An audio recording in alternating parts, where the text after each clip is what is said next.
Good evening, everybody. We are back once again, Empire State of Baseball, Monday, July 18th, 2022. A special start time tonight, 7 p.m. Eastern.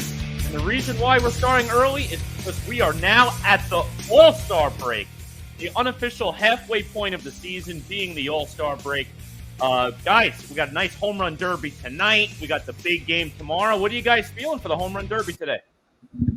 Well, yeah, it is a huge night for Major League Baseball. One of my favorite events, if not favorite event of the entire year. And obviously, we're going to have a lot to cover when it comes to home run derby. We have our own segment tonight, but I love the derby, guys.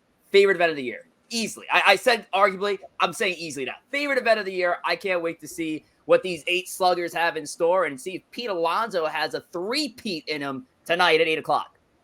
Yeah, let's see what happens. Yeah, I love the derby. Yeah, I love the derby. It's one of the must-watch events for me in the baseball season. It's one of these things that's kind of a superhuman competition. That kind of captivates the idea of baseball. Going back to Ruth, it's a special thing. It's got more weight and more value than something like the dunk contest or the hockey skills competition. It really is I think the most special feature event of any of the All-Star games in any of the sports. 100%. No, I definitely agree with you there. And I think of all the All-Star games, all the All-Star events, Joe, exactly like you said, this is my number one favorite. The only event that would have gave it a month for its money would have been maybe the dunk contest, but not today's version of the dunk contest where you're getting random no-name players in there and everyone's getting tens on every dunk. I'm going back to like 2000, 2005. That dunk contest maybe would have been close, but even still, that's no comparison to the Derby. Love the Derby. And I think the Derby, you had some format changes over the year and how they operate. I actually really like the current format. I think they're doing a pretty good job with it. And like I said, Rich, before, maybe Pete Alonso get a nice 3-peat tonight. I sure hope he does. But we do got some great contestants in here. And we're going to have a whole segment coming on that later. So stay tuned for some special home run derby segments later today. But again, in addition to the derby, gentlemen, we've had some big news in the baseball world over the weekend. But ironically, not with a player currently on one of these New York teams, but sure, Juan Soto, potential trade candidate for the Nationals. Both the New York Mets and the New York Yankees have been listed as possible targets in a trade. And guys, listen, as fellow New York fans, how are you feeling about this news? What are your thoughts on a possible trade? I mean, it's exciting because I think this was an idea that wasn't even a thought on any of our minds possibly a few weeks ago. The potential that Juan Soto might actually be traded to one of our New York teams here in the middle of a pennant chase. I mean, it's inconceivable. And it's a superstar player. We're not talking about a trade chip. We're not talking about somebody who's going to be that 2-month rental that just becomes a free agent at the end of the year. We're talking about a guy who's not only going to be headlining this trade market for these next couple of weeks, but is possibly going to turn a franchise around depending on where this person gets traded to. Juan Soto is that guy. He's certainly the coveted trade chip right now. And I think any team would be crazy to not think that their number 1, number 2, or number 3 prospect are going at the least for Soto in a deal. Yeah, I mean, listen, Soto would be the best player available by a mile in the trade deadline. That would make him the Hawkeye. Turned down, I think it was a 15-year, $440 million contract by the Nationals. A lot of that money was deferred, which I think the big hang up here for Soto is. And I think Soto and Boris have this idea of potentially getting to $500 million and being the first $500 million player in Major League Baseball. And I don't know if that would be the largest. I think it would be the largest contract in total value, probably in sports history. But yeah, this is a monumental shift. It actually almost feels like what happens in the NBA a lot in terms of when they know a player isn't going to re-sign with them, they look to get as much as they can out of it. The Nationals are in such a weird position because they won a World Series with him as a rookie. He's this homegrown talent, but they know that they don't have the ability to re-sign him long term. They know that they've reached their limit in terms of what they can offer, and they're going to look to maximize their return by making him available now and saying, well, wait a second, you get 2.5 years of him before you even have to worry about him hitting free agency. We have guys that go 3 months at the back end of the year at the trade deadline who have 3 months left of control and get big packages for them. So Soto, with 2.5 years left, being 23, being one of the best hitters in the game of baseball, is going to get such a king's ransom. And it's almost like it's hard to blame the Nationals here in what they're doing because they've put their best, they made him an offer in terms of total quantity for the largest contract in the history of the game. And he said no. And the Nationals are taking inventory and saying, we're not going anywhere in the next 3 years if he's here. So why not rebuild our franchise, potentially bring back 4, maybe 5 impact prospects that they can hopefully count on going forward to change and transform that team. And maybe in 3 years, when Soto would have walked anyway, you would now have a team ready to come up and take his place. And not just one position, several positions. Yeah, and it's just crazy that getting a young player at this level available at the deadline. And like you said, Joe, the Nationals back up against the wall here because you just said they were about to make him the richest player in MLB history. He turned down the contract. So from a national standpoint, you've done the most you could do to try and retain him long term. I think really the only option now is to trade him because, like you said, within the next couple of years, while he's still on this team, they're not going to be contenders. This is a team that won its World Series. They did what they had to do. Now it's time for them to rebuild. Ideally, Soto is that franchise piece you want to build around, but you're clearly not going to win while he's under contract, scheduled to become an unrestricted free agent after the 2024 season. You might as well get an absolute king's ransom. And if you want to talk about a rebuild, I mean, I don't know the minor league rankings right now off the top of my head, but the Nationals, if they deal Juan Soto, they better be getting a lot of players in that top 100. And I mean a lot of prospects in that top 100 for that trade. This is the same team that got quite a haul last year at the trade deadline when Trey Turner and Max Scherzer found their way out of Washington in the Dodgers deal and brought back young players and Ruiz and Josiah Gray. But, Corey, you mentioned the World Series win in 2019, and that's like, isn't that like the state of baseball in a nutshell right now? You build that team to get to that World Series, and it might just be the only one. And then within a couple seasons, you're already in rebuild mode. We've seen it with Boston, we've seen it with Chicago, the Cubs especially. So it's crazy what's happened in the game, but it's just a sacrifice that teams are just willing to make to get to the championship. And honestly, you can make the argument the Nationals stumbled into a championship run that they weren't even expecting. They were a Trent Grisham era, clean fielded ball from not even being in the World Series in 2019. But still, they made it there. They had the players to get there. Now they're not that contending team anymore. And since they've lost Turner, they lost Scherzer, they lost Rendon, Strasburg's been hurt. It's time for the Nationals to now clean house completely and let Soto go to a contender and bring in that king's ransom to get you back maybe in 4 to 5 years from now, depending on what they bring back in. So it's a crazy state that we're living in with baseball nowadays, and it's the cost of winning a championship in Major League Baseball.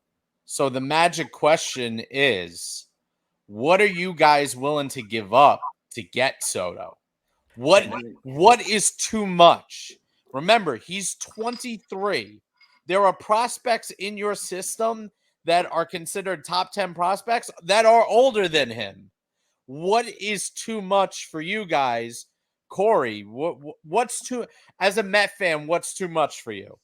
I'm listening. I'll tell you what, as a Mets fan right now, in terms of your farm system, you're finally at a point like, all right, we got some guys coming along. System's been very weak for the last several years. You finally have a top 5 prospect with Alvarez at number 2. You know, at absolute minimum, the conversation for Juan Soto trade with the Mets is starting at Alvarez and more. I think from a Mets fan standpoint, you have to assume at absolute minimum, and this is not even enough to get Juan Soto, in my opinion, you are starting the conversation at Francisco Alvarez, Brett Beatty, and Ronnie Mazzarrio. That's the minimum of where you're starting, plus more. So you're getting 3 top 100s. You're probably getting a couple that are not top 100s, but might be on the tail end of top 10 in your farm system. You're probably going to take back a Patrick Corbin just to also get some money off their books. They'll be happy about that. And honestly, from that standpoint, I'm a bit hesitant right now. I know yesterday I was jokingly like, I don't even know if I make the offer. And listen, you got to make the offer if it's there. But I don't want to give up all of those prospects because God forbid you get him. What if he gets hurt? Or what if Pete Alonso gets hurt? Then guess what? You're in the same spot where you were the last few years where guys go down due to injury and you just have no depth and you're a middling team again. I think the Mets right now, their biggest concern for me long-term is you might lose the majority of your pitching staff in this free agency. I want to make sure that for next year and beyond, we have some good pitching depth. Luckily, our top prospects are hitters, so we'd save on that department. But if we're going to make a trade in the short term, I'd almost rather us go for a starting pitcher and then wait for him to hit the free agency in 2025, because if he wants to be a Met and he goes to free agency, he is going to be a New York Met. Cohen will give him $500 million if he gets there. Well, I just want to let you guys know that Empire State of Baseball are also involved in the Juan Soto trade rumors because we just offered up Tom Waspel for Juan Soto. Tom's not here today, so he's being shipped out to Washington as we speak. And he'll be back next week. For the Yankees, the cost starts with Volpe and doesn't end there. It's going to be some wild package of Volpe, Dominguez, Waldachuk, and maybe a 40-man roster guy. I don't like to throw Miguel Andujar hard because it's too easy out there. But it starts with at least those 3 guys. You're sending a king's ransom strictly for a king. And yes, it's completely worth it. And I'll also throw this out there. You bring in Juan Soto with the expectation that Aaron Judge will not stay in the Bronx because there's no way that you can retain 2 of those players and pay them. You have to have the expectation that Soto's there to replace Aaron Judge. But I also offer this to Yankee fans that are scared to lose Judge in the offseason. Would you give up that king's ransom, essentially guarantee your spot in the World Series, effectively maybe win it with this roster, but also sacrifice losing Aaron Judge to free agency? I take it 100%. Anything for the World Series ring. There are a lot of unknowns with the Yankee prospects. There's a lot of unknowns of how Judge is going to develop in his 30s and how he's going to age or break down. I'll take the chance on the 23-year-old stud now with 2.5 years left on his current contract to eventually up him up in his mid-20s, the technical prime of his career. I'm all for it. Listen, for me, there's almost no price that isn't too high. Listen, I get it. Alvarez could be the next best catcher in baseball. Brett Beatty could be an all-star third baseman. You know, Ronnie Mauricio is blocked anyway by Lindor, so for me, he's expendable. Alex Ramirez is crazy young. He's the Mets number 4 prospect. I get it. Matt Allen showed top of the rotation potential, but the simple question is, are any of these prospects going to be Juan Soto? And the answer is a 99.9% chance of no. And for me, there is no package that the Nationals could ask for. So you're talking top 3 plus your top pitcher if you're the Mets, plus, you send in a 40-man roster spot back and Dom Smith or whoever else it is, Khalil Lee, Nick Plummer, whoever they want. There's nothing that I would say no to in that particular case because he is so good. There is no way that any of these prospects, even combined, even if the 2 of them hit, are going to supplement what Soto can provide you at the plate. If you have a lineup that consists of Nimmo, Marte, Soto, and Alonso and Lindor as your top 5, there is no way that you can say that it's not worth it. I don't care what Alvarez becomes. The chances are he's not going to be Piazza and he's not going to be Soto. So for me, he's expendable. I'll figure out the catch in later. I think they did yesterday, didn't they? Huh? They did yesterday, didn't they? I mean, they did draft a prospect, 11th overall, going out and getting Kevin Parada. A lot of the experts out there giving the Mets an A grade for that. And listen, I just want to make it clear, this Parada trade, I don't think has any impact whatsoever. It obviously caused a big stir in the Twitter community to get this, that they drafted a catcher because they could trade Alvarez in a Soto deal. That's not why the Mets drafted him. They drafted him purely because he's the best player in the draft. And when it comes to MLB drafts, you purely have to go based on best available, not based on need, because the draft itself could somewhat be a crapshoot anyway. So Parada has no impact on the Soto trade, given where they took him in the draft. But it does give you another top prospect at the catcher position. If you were to trade Alvarez, and this is my view as a Met fan, if you're going to tell me it costs Alvarez and Beatty, and then maybe a couple of guys around 10, 11, 12th in your top prospect list, at that point, I'd say, you know what? Sure, I'm in. I'm going to do it. But I think the Nationals need to be asking for the moon. It's going to cost you Alvarez, Beatty, Mazzario, maybe even Matthew Allen on top of that. I mean, you're going to destroy your farm system for one player. Granted, generational talent, very, very rare to have a player like this available at the deadline. Honestly, if I was the Nationals, I'd probably hold off until the offseason. You might be able to get a better deal in the offseason than the deadline. But honestly, we'll see what happens. I would trade Alvarez in the right deal. I just don't think the right deal is going to be there with the Mets and Nationals. The Nationals are going to ask for way too much. And I look at the Nationals pipeline. It's not even like they're strong in one certain position. The Nats would take basically any top prospect at this rate. I don't think there's any position that they wouldn't refuse. I was thinking about Alvarez on the Mets side. I was like, well, they did get Keibert Ruiz in the trade last year with Serger and Turner, and I still think they'd be able to make that work. Ruiz on the big league level is still very unproven, so there's room there. The Nationals have. I don't think the Nationals are specifically looking for certain prospect positions. So if anybody's up for grabs, they're basically looking for an entire team right now. Correct. And which is essentially what they're going to get for Soto at some point, whether it's within the next 2 weeks or just as Corey mentioned in the off season. But next week on the show, when you come on back here and Tom also joins us for once, we're going to be talking about Juan Soto. We'll be coming up with actual trade proposals around Juan Soto, and in the hopes to piss off National fans because we did such a outstanding job pissing off Pirates fans already. So Nats fans, get ready for next week's show because we got a lot of Juan Soto rumors to talk on. Until then, Corey, I'll toss it back to you. Send Gallo back to the Nationals in one of his trade proposals. Well, the 40-man roster switch. Gallo's an corner outfielder. I'll lose it. Hey, Miguel Andujar should go. Tyler Wade, we just traded for him. He should go.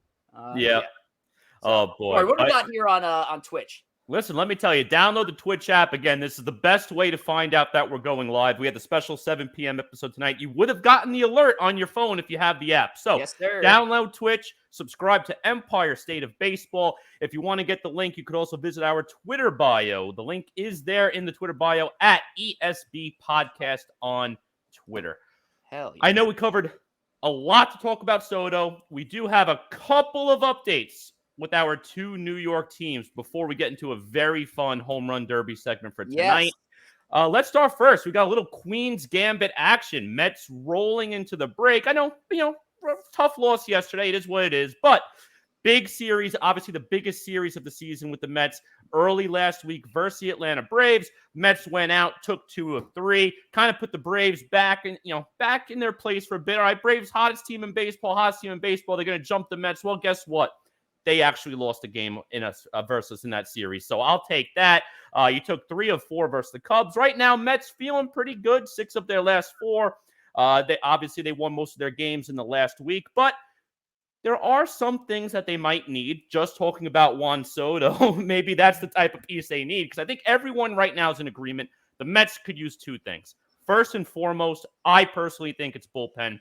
You saw the bullpen lose last night's game. Ironically, bullpen also blew the Sunday game before the deadline last year, and that started the epic collapse when they lost to the Pirates before the break, and then got swept by the Pirates out of the break. But Joe, as a fellow Mets fans, what else do you think they need besides relief pitching? Listen, it's become clear they need another bat. Now, the last few days in Chicago, the wind was blowing in Chicago.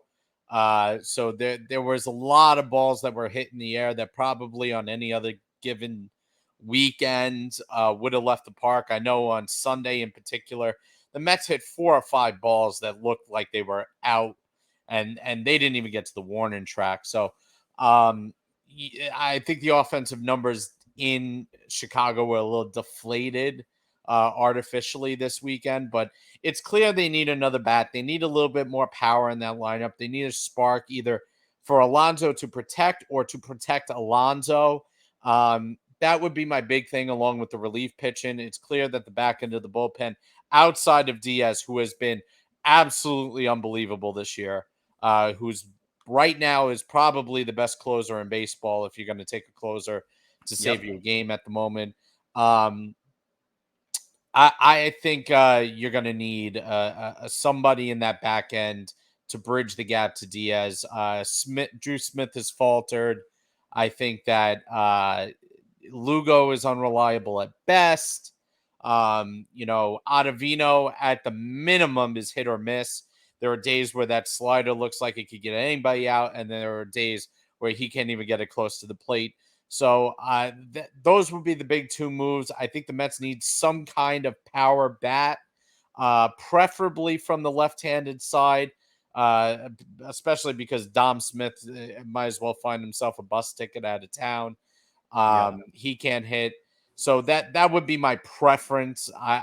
The lefty I can compromise on, but they need somebody with some pop and some consistency in the middle of that lineup. Yeah, definitely. I agree. And I know we had a whole segment on Soto just before this.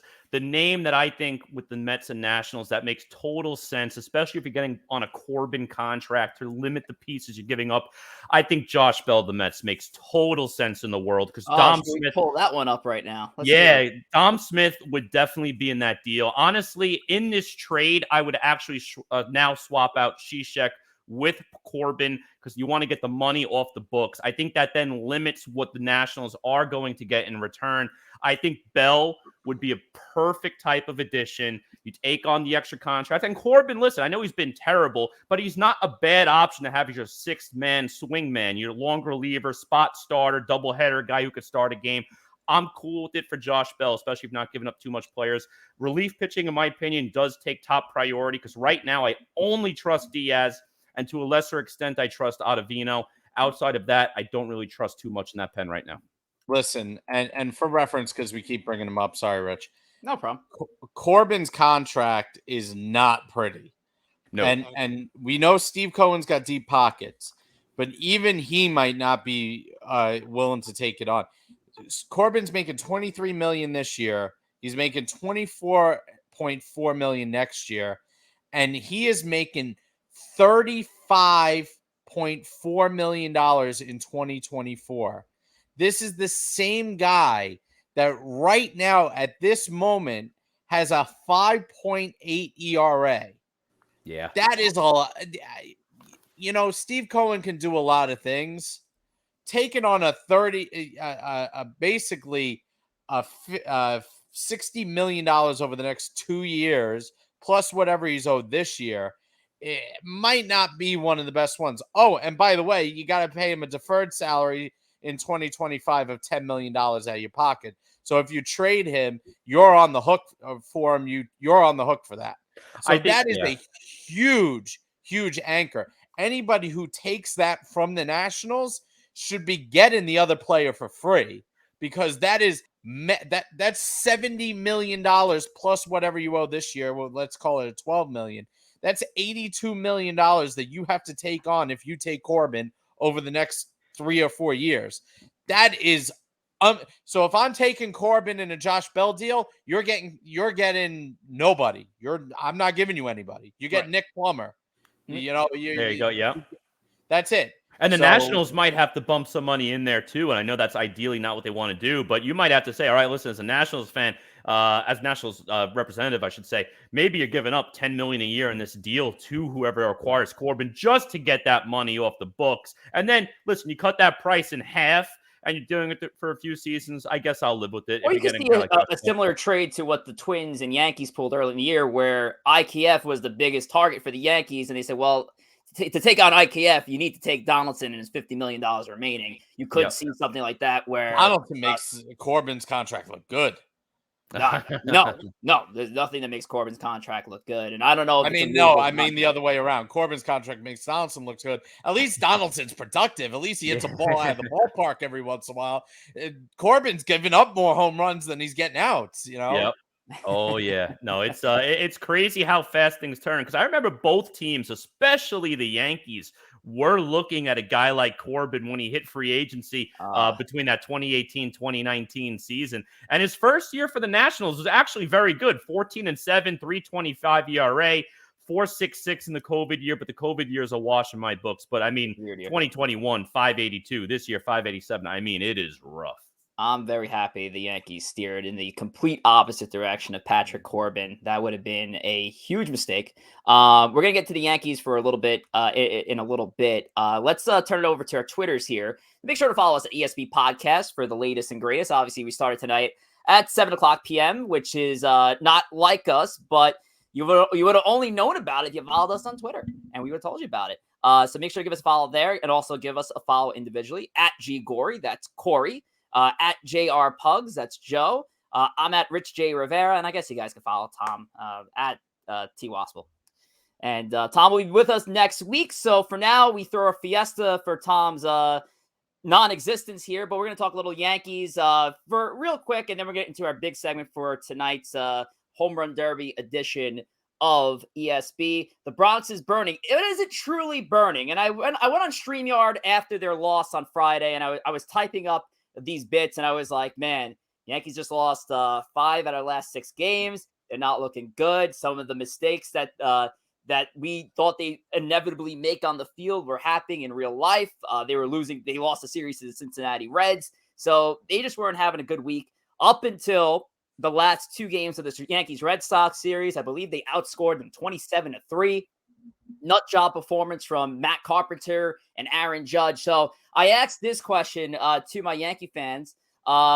Is the Bronx truly burning, or is this a good thing that we saw a small blip here? And I think it is. And the only reason why I'm saying it, because I think you'd rather have this slight downturn happen now before the trade deadline, so you can assess those problems that you saw happen on the field, than after the fact. Because if there's any bit of Brian Cashman to say, I'm satisfied with the team's performance, I feel like we don't need to improve certain areas, well, guess what? The last week, I think, exposed those areas that the Yankees need to improve on. And I was really plugging away on another bat and an outfielder, and I still think that's the move, but I really do think this team needs a starting pitcher. And Luis Severino's injury absolutely helped that, but you're now looking at pitchers who seem a little taxed now going into the All-Star break, including Nestor Cortez, who is an All-Star.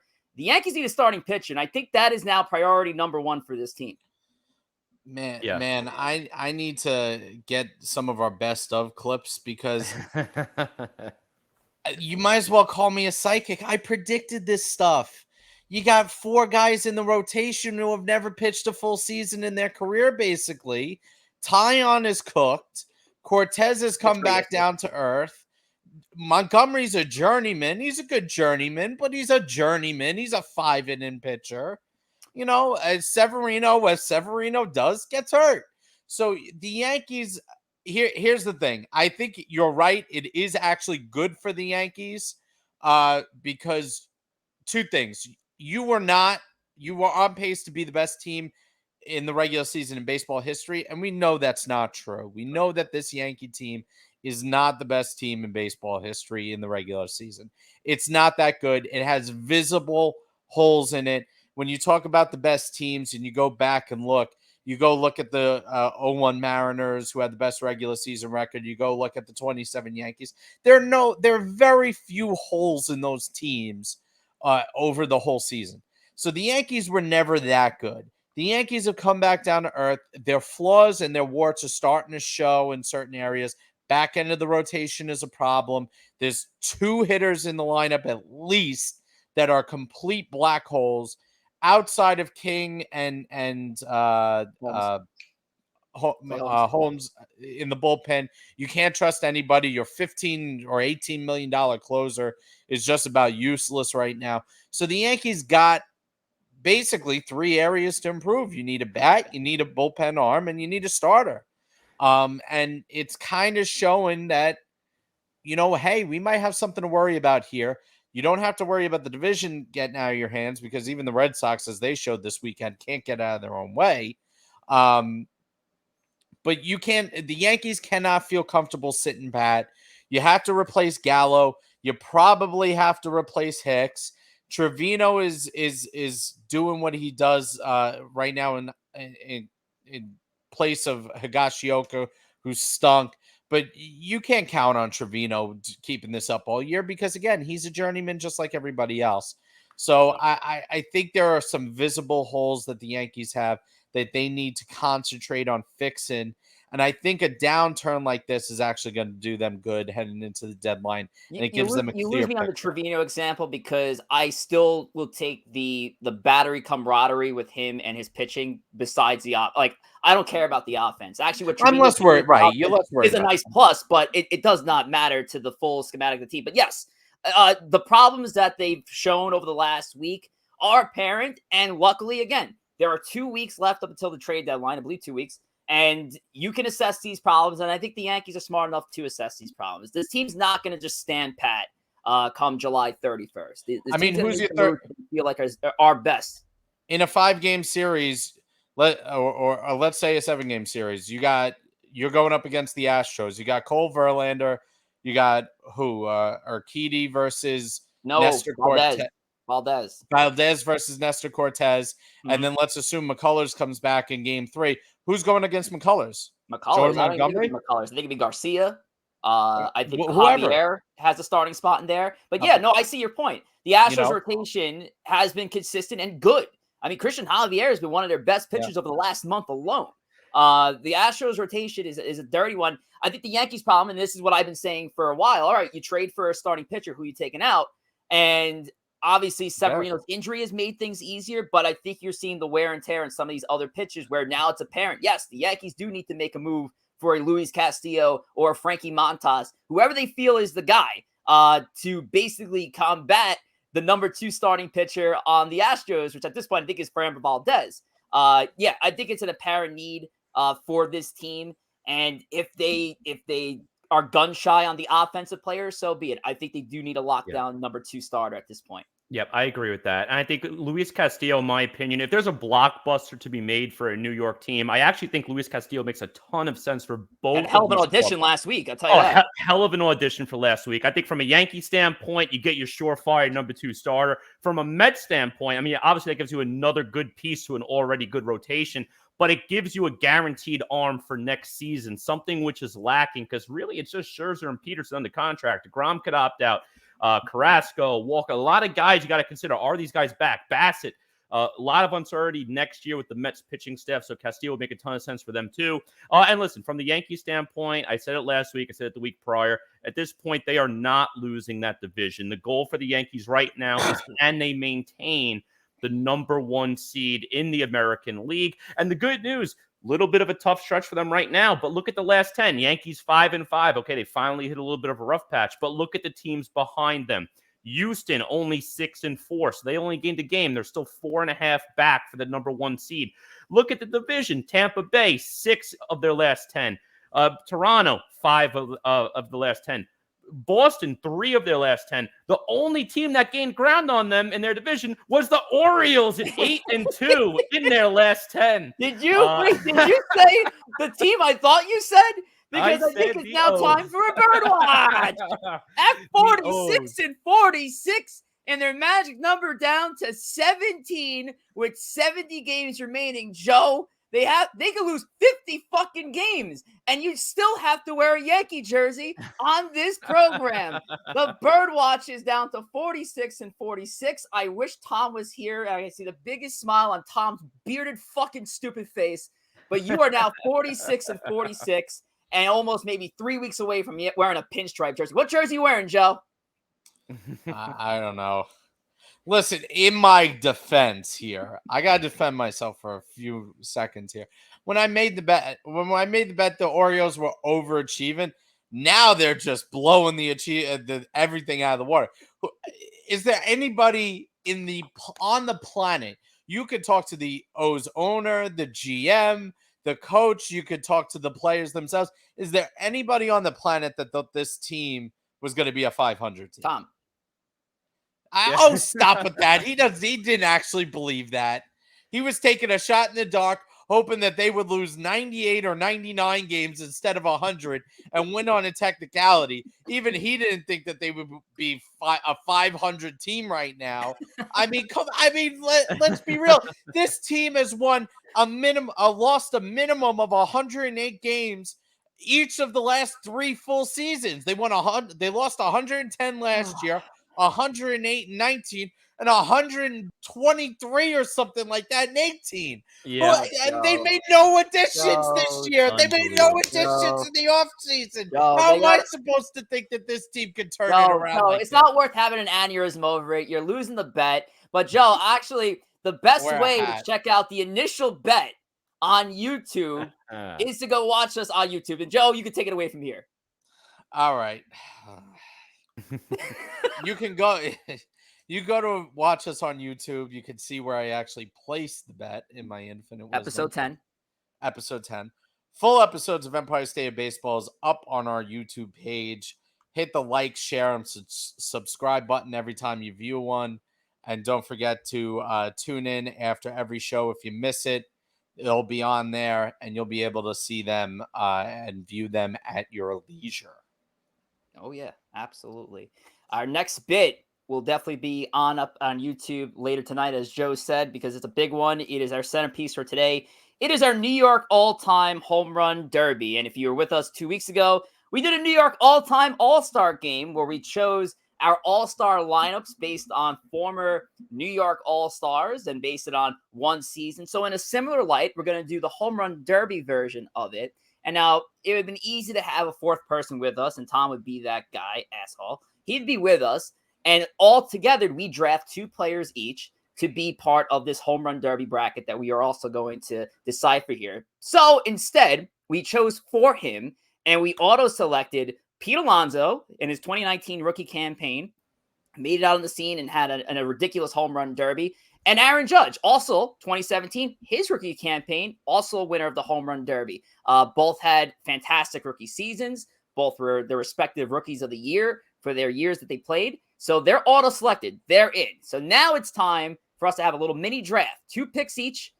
Joe, you have the first pick. And again, we're going to do it just like 2 weeks ago, base it on 1 full season. But you have the pick. Any New York baseball player all time at your disposal to be a part of this all-time home run derby. Joe, you have the first pick. I'll go second, Corey third, and we'll snake it around. I mean, there's only one answer if you got the first pick in this draft, and that's got to be Babe Ruth in the year that he hit 61 in 1927. 60, I'm sorry. So actually, I guess you could have gone with the other one, so I'll leave that pick for. But I'm taking the Bambino. Okay, So there were less games. There was 8 less games, so I'm figuring the Bambino would have had a couple more. And listen, you can't have a derby without him. You can't have a derby without the Babe. No, you can't have a derby. I'm with you. So Babe Ruth gets in. And yes, I will take Roger Maris's 1961 season with the 61 dingers. I don't know what ballpark we're playing this home run derby at, but Maris is going to hit a bunch out of whatever stadium. Corey, you have the next 2 picks, my friend. All right, got a little wraparound action, and I have 2 picks, actually, one from each team. I'm going to start with the Bronx at the moment. I'm going to go Mickey Mantle. I'm going to go back to 1957. Only had 52 home runs, so coming off Maris with the 61, a little bit of a drop there. But you got to go Mickey Mantle, Triple Crown winner that year, arguably top 4 player all time for that 56. New York, 56, excuse me. Arguably top 4 player all time for the New York Yankees. So got to go with Mantle there. And I have a very interesting pick on the wrap. It's a New York Metropolitan, a candidate whose name in this group is not as sexy. But sometimes when it comes to the home run derby, we've seen it. It's not always the best player in the league that wins the derby. Pujols has been in the derby a few times. He has never won. Pujols, arguably the best player in Major League Baseball between the mid-2000s to 2010 era, never won a derby. So I'm going to go with the guy who actually won 2 home run derbies, similar to Pete Alonso, although I hope Alonso wins 3 tonight. I'm going to go with 2015 Yoenis Cespedes, baby. A good batting practice player. The guy hit absolute moonshots. I would love to see Alonso versus Cespedes in a first round. Or a final round, I should say. Okay. All right. So we got Alonso, we got Cespedes, we got a couple Mets in there, got a couple Yankees, but I'm actually going to pull the Tom card from last week. And I'm going to go Willie Mays as another home run derby pick. I think we got to get a representation of the New York Giants in this one. I'd like to see a giant, well, not me, a giant win at a Dodger Stadium. Again, don't know where our ballpark's going to be, but I'm going to go Willie Mays here. And I believe that season was 1954. It was the same pick we had 2 weeks ago on the show. Gonna pull it up. How original. I'm actually, you know what? Actually, let's go with his 1965, where he hit 52 bombs and hit 317. So we're gonna go Willie Mays here. Nice. That's a good pick. I don't want this to be boring because we're just gonna recycle players. All right, Joe, give us a good one. Come on, man. All right, I got a really good one. He's a Hall of Famer, not a Met, not a Yankee. He was at one point. Actually, no, he did not. He did play for the Yankees. He did not play with Willie Mays. Liar. 1947, we're going to go back to. We are going to go back to the power hitting slugger, Johnny Mize. Whoa! 51 home runs in 1947. This guy was a 6'2", 215-pound behemoth, which was a big man in 1947. 51 home runs. Johnny Mize led the league. I'm going to go with Johnny. All right, so now we have a bracket in place. We have Alonso, Cespedes, Judge, Mantle, Maris, Mize, Mays, and Ruth. A lot of M's in there. How we're going to seed this, we'll base it off of all. I think we're going to do it. What do we say? Home runs, career home runs would be the best way to seed this thing. So, I would say so.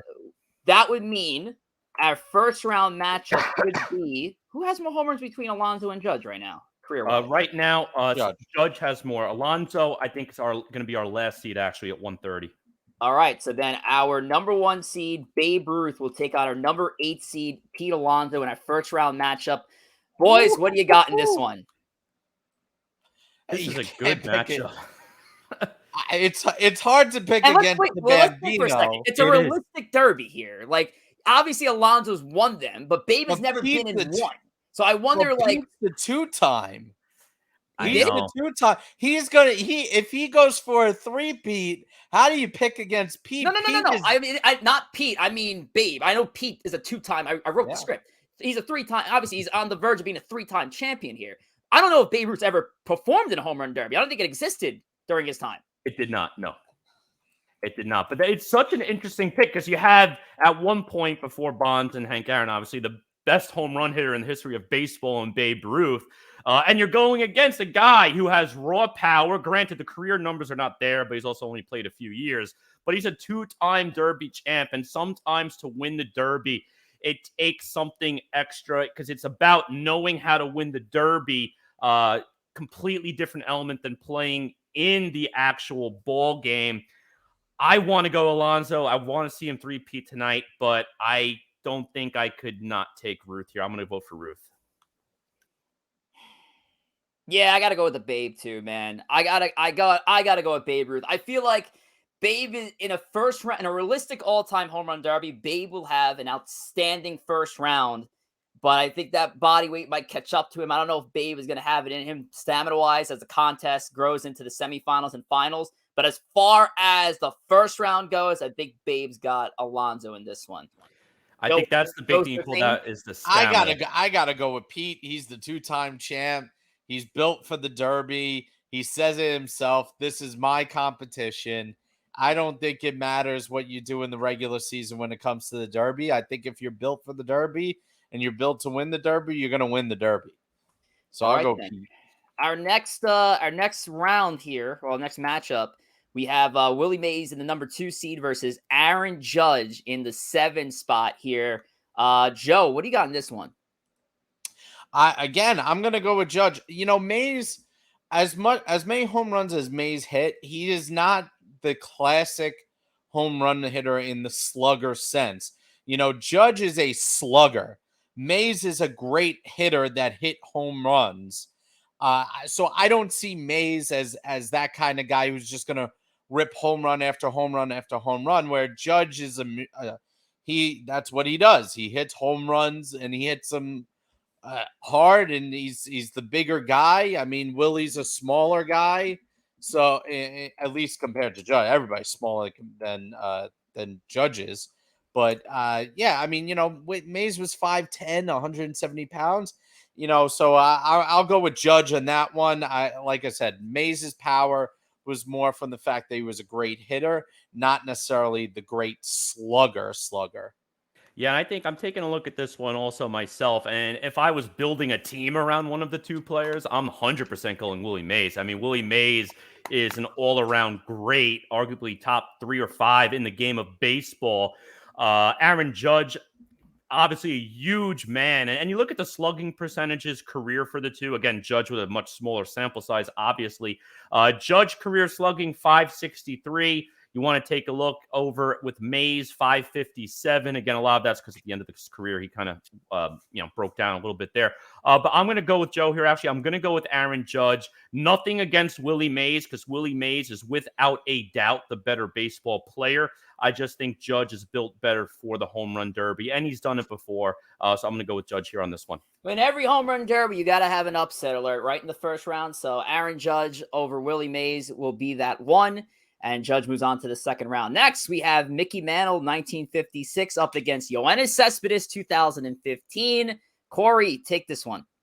I'll tell you what, I think this might be the most evenly matched in the first round, possibly. Really great matchup here. Mantle, Triple Crown winner, such a great player. I went through it before. And then Cespedes, just pure power. I mean, the guy hit the ball so hard. Watching some of his home runs at Citi Field, absolute mammoth shots here. Again, obviously, the two players don't belong in the same sentence. Mantle is significantly better than Yoenis Cespedes. But if I just want that brute strength, if I'm in a fight, Yoenis Cespedes is my pick. If I'm in a fight right now, I'm going to go with Cespedes actually in this round. Listen, in this one, you got to go Mickey Mantle. Mickey Mantle was a home run hitter through and through. He loved hitting home runs. This is the guy that hit one over the roof in old Tiger Stadium. I mean, this guy is rumored to have a 590-foot home run. He is the modern slugger of old times. He crushed baseballs. In my opinion, he should be the number 1 seed because unlike others, that was what Mickey wanted to do. 50 home runs multiple times in his career. And if he wasn't always hurt, he would have probably been one of the all-time home run leaders. I mean, he's already over 500. He would have probably threatened Ruth at the time at being one of the all-time home run leaders if he didn't miss so much time due to injury. That's how much of a slugger Mickey was. I mean, the only thing that ever slowed Mickey down was himself. I mean, we're talking the 1956 healthy Triple Crown champion Mickey Mantle here. I got to go with the Mick, and I think Joe's got a point here of him being an argument for the number 1 seed. And obviously, we seeded the way we did. But yeah, Mantle is a favorite to win this thing. We'll see how healthy he stays throughout the rounds. But again, this is an early edition of Mantle. I think he'll be fine, and I got him going into the semifinals here. So our final matchup in the first round is Johnny Mize, a surprise pick from Joe, 1947. He is the 4 seed here up against Roger Maris, 1961, and his 61 bombs to break the Babe's record, which stands tall with at least with the Yankees franchise history. Corey, what do you got in this matchup? Mize Maris. Yeah, this is a great pick. I really like the Johnny Mize pick because it's a name that we don't really talk about much at all with, thinking about Mets and Yankees. But we did have another era of New York baseball, and the Giants being that team. Johnny Mize, great player for them. Look at that 1947 season. I mean, 51 home runs, 614 slugging percentage, OPS just under 1 at .998. And you put him up against Roger Maris. And for the longest time, this guy held the single season home run record at 61. But you look at Maris's other seasons, the numbers don't really come as close. The next closest he had was the year prior with 39. He had the next year 33. He never touched 30 home runs again in his career. So he did have the one season at 61 home runs, OPS around the same ballpark, .993, slugging percentage .62. So actually, if you're looking at these numbers here, I mean, the numbers are right on the nose. I mean, if just purely on the stats between the 1947 Mize and Roger Maris of 61, I mean, this could not be a closer matchup.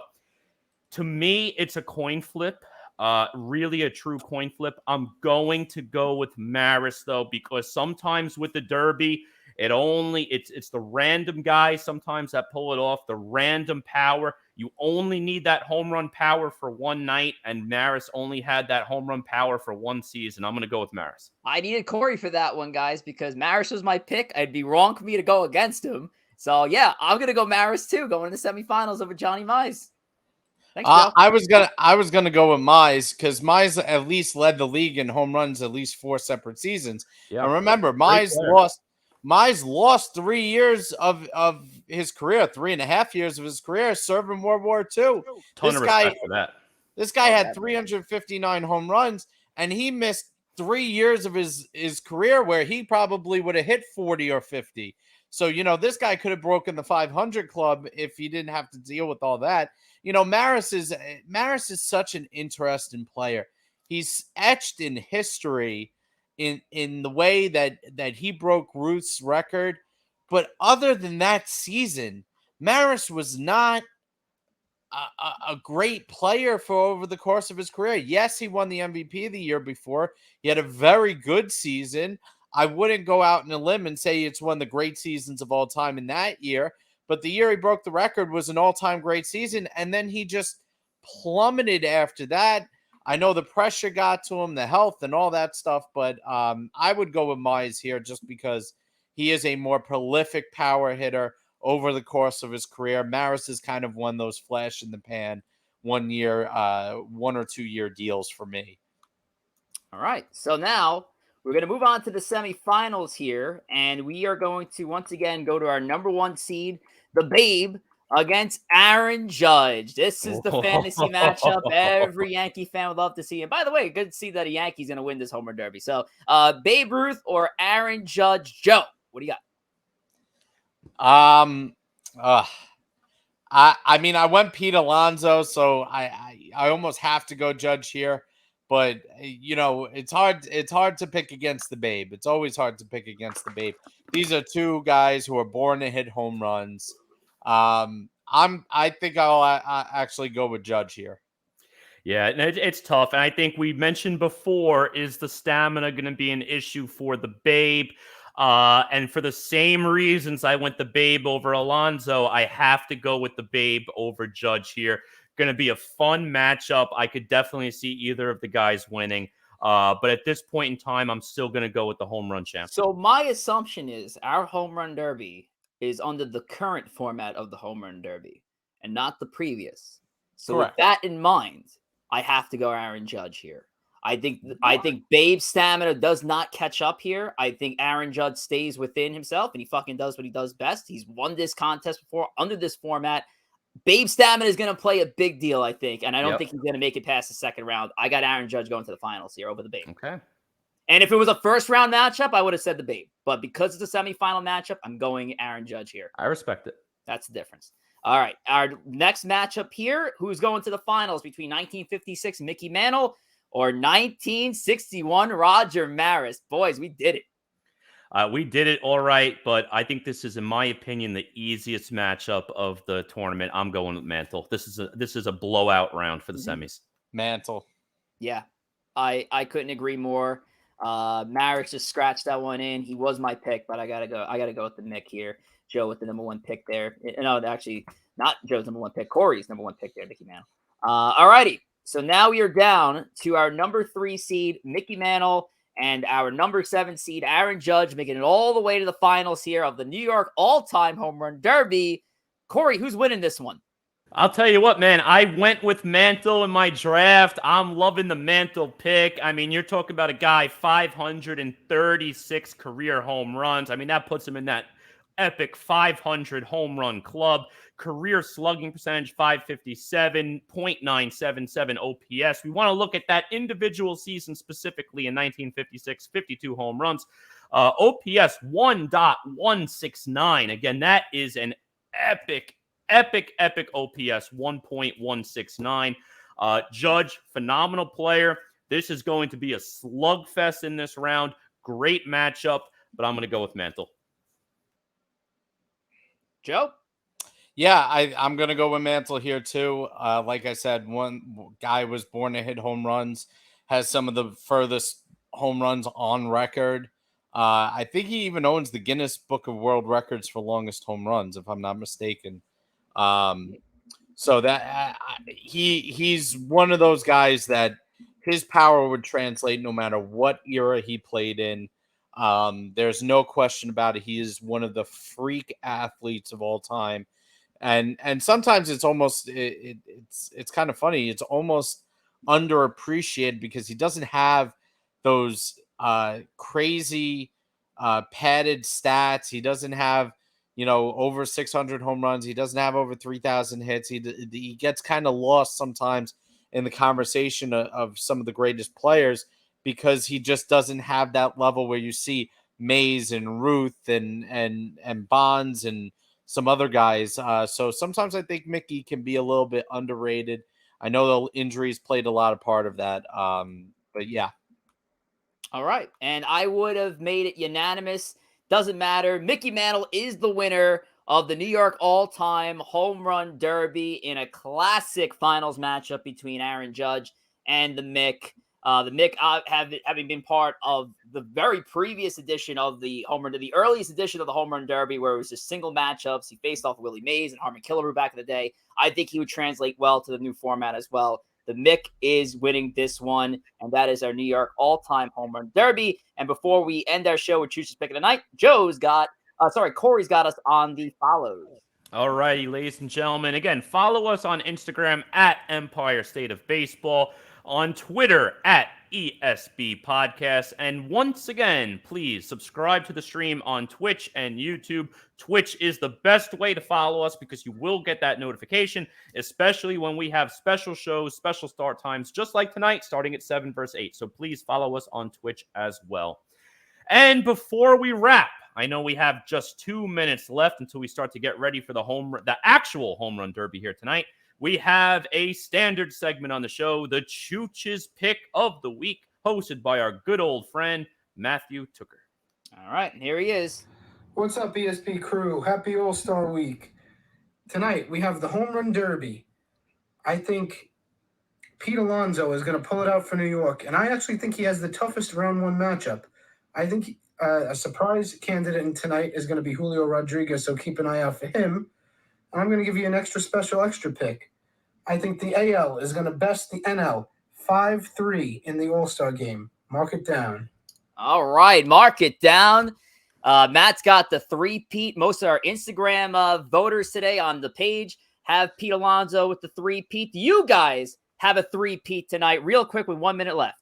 I do have the three-peat tonight, and I made 3 bets tonight. My biggest on Pete Alonso, the three-peat, and I hedged it also with a little Schwarber and Rodriguez action. So I like that Rodriguez pick, Chooch. I got Pete to join Ken Griffey Jr. as the only one to win 3. Going into tonight, I don't think Acuna really know. I don't know if he's done it before, but I don't think Acuna's got the stamina to hang on with Big Pete. I think Julio Rodriguez will put on a show for the first round and then kind of lose it in the second round. So I'm going Big Pete tonight. I don't think he could get derailed. As far as the All-Star game, the NL is clearly the better team right now. They have the best pitch in top to bottom. I disagree with Chooch. I think the NL is actually going to turn around and win this one this year. Don't have a solid prediction on the All-Star game. Obviously, I'm going to be favoriting my AL All-Stars, but the National League lineup looks sick. Love to see those Contreras brothers go back-to-back tomorrow night. That'll be a lot of fun. But as far as the Derby goes, yeah, 3 hosts tonight. 3 is the number. We had a sort of a triple play segment with the 3 of us. It is going to be a 3-peat for Alonso. I'm with you guys in full agreement. He's simply just built for the competition. Alonso's going with a 3-peat. My dark horse is Jose Ramirez. And on that note, we are going to end tonight's Home Run Derby special. Now, turn over to ESPN. Go check out the Derby and enjoy. We'll see you here next Monday at 8 p.m. Eastern Time. Take care. Adios.